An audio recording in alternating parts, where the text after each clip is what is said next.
ሎ ኦፍ አትራክሽን የሚሰራ ከሆነ ላይክ ስበሽው ነው እንጂ ተስበሽ አይደለም የምትመጪው። በሌላ አማርኛ ምን ማለት ነው?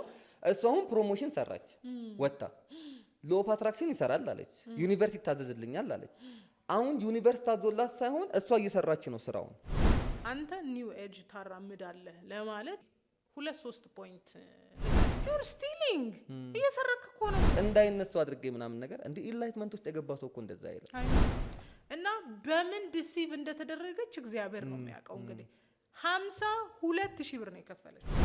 እነዚህ ሰዎች አሁን ፕሮሞሽን እየሰሩ 3ኛ ዙር 4ኛ ዙር ስልጠና ተብሎ ፕሮሞሽን እየሰሩ ከዛ እኛ እምነታችን ብሊፋችን ነው አይባልም።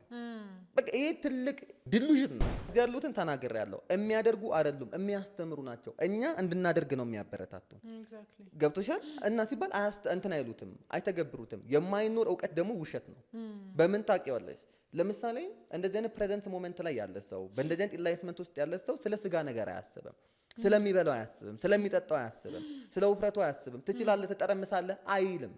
ጀስት ሊቭ ዩር ላይፍ ነው የሚለው። በቃ ህይወትህን ብቻ ኑር፣ ዛሬን ኑር፣ አጣጥም ነው የሚለው። አሁን ላይ ያሉት ሰዎችስ ምንድን ናቸው? እውቀቱን ይሰጡናል፣ ግን ደግሞ ሲባል ከበርቴ ናቸው፣ መኪና አላቸው፣ ሬስቶራንት ይከፍታሉ፣ የሆነ ነገር ያደርጋሉ፣ ሰውነታቸው ላይ ይጠነቀቃሉ፣ ስለሚለብሱት ይጠነቀቃሉ። ወዲስ ምስቅልቅልቅልቅልቅል ሲል ይታወቅ። ያኔ ምን ትቻለው? ዩር ማይንድ ኢዝ ላይክ ዩር ጋድ ወደሚለው ኮንሰፕት መጥቻለሁ። ፈጣሪን ትቻለሁ። እኔ እውቀቱ ኖሮኝ ሳይሆን ሴጣን እውቀቱን በጣም እየመገበኝ እንደሆነ ገባኝ። መጨረሻ ላይ ራሴን የታገኘሁት እግዚአብሔር የለም የሚባለው ፊሎሶፊ ውስጥ።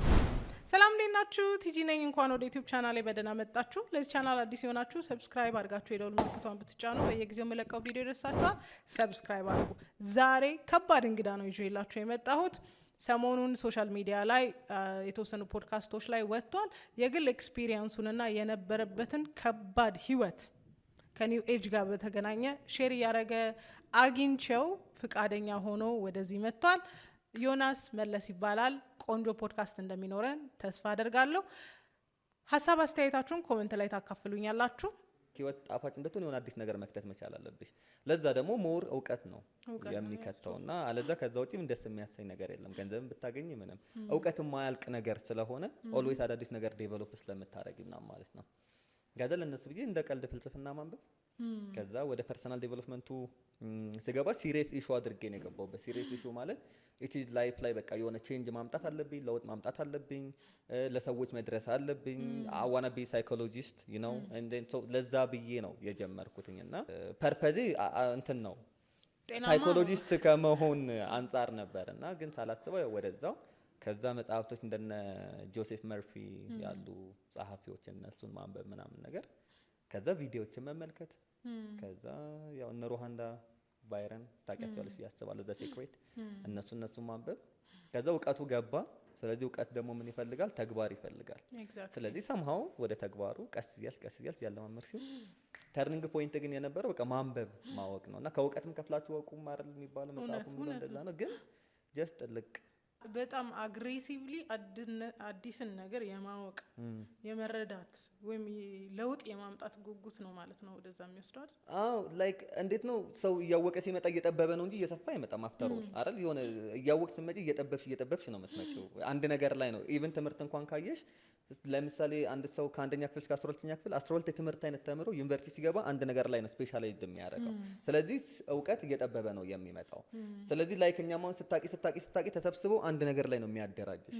ሶ ፍልስፍናም ስለ እግዚአብሔርም ስለ ዩኒቨርሳል ህጎችም ታጠኛለሽ። ሶሎን ታጠኝና ከዛ የራስሽን ነገር ታመጫለሽ። በጣም ለእውቀት ሰው ኢንቨስት ባደረገ ቁጥር እየተጨነቀ ነው የሚመጣው አይደል? የእውቀት ብዛት አይደል? ጠቢቡ ሰለሞን ያን ያለው የእውቀት ብዛት ጭንቀትን ትጠራለች ነው የሚለውና ሰው በጣም ለማወቅ በጓጓ ቁጥር በጣም ጭንቀት እየቀለለኝ መጣ ነው የሚለው ሰው ግን ደግሞ እየተጨነቀ ነው የሚመጣው። ከራሱም ጋር የታረቀ ይመስለዋል ወይ ተስማማ ይመስለዋል ግን እየተጋጨ ነው የሚመጣውና አፍተር ኦል መጨረሻ ላይ ቤት ብቻውን ሲሆን ነው መታመሙን የሚያውቀው።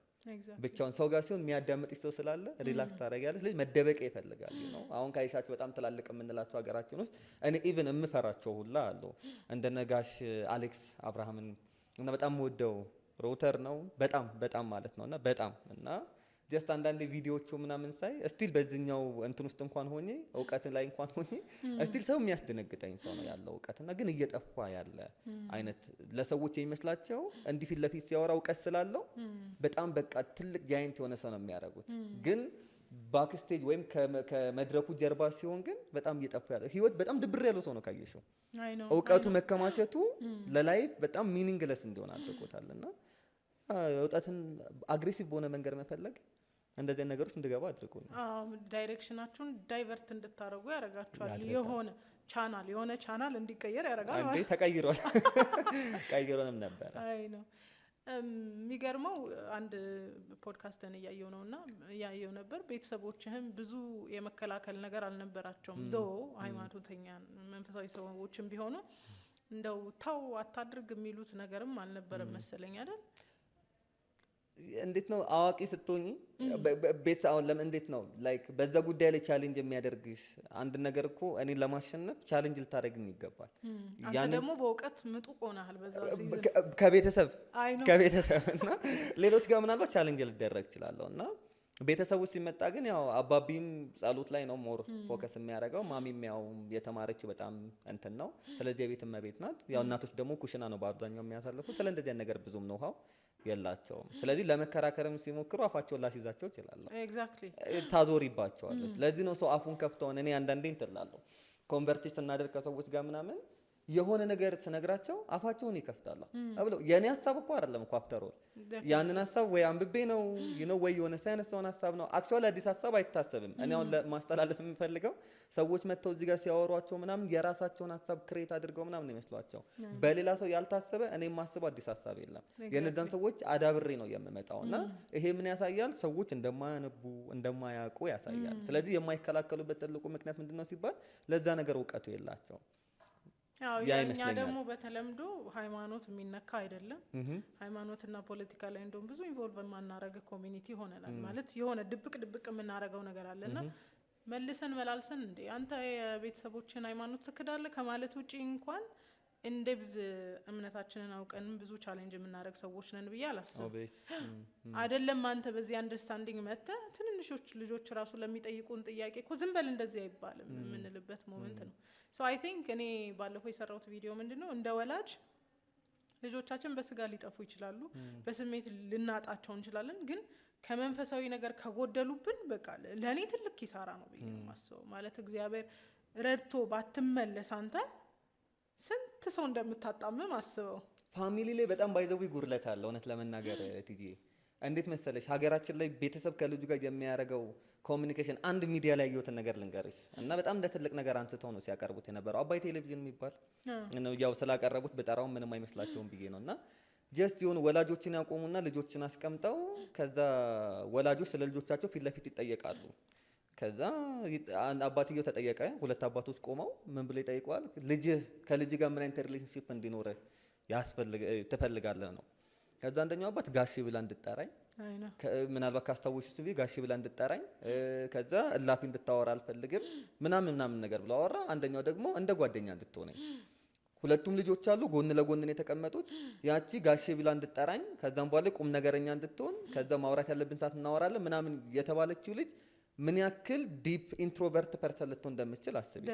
ቤተሰቦቻችን ከኛ ጋር የሚኖራቸው የሪሌሽንሺፕ መጠን ወይም ኮሚኒኬት የሚያደርጉበት መጠን እኛንም ያጠፋናል፣ እኛንም ደግሞ መልሶ ያለማናል።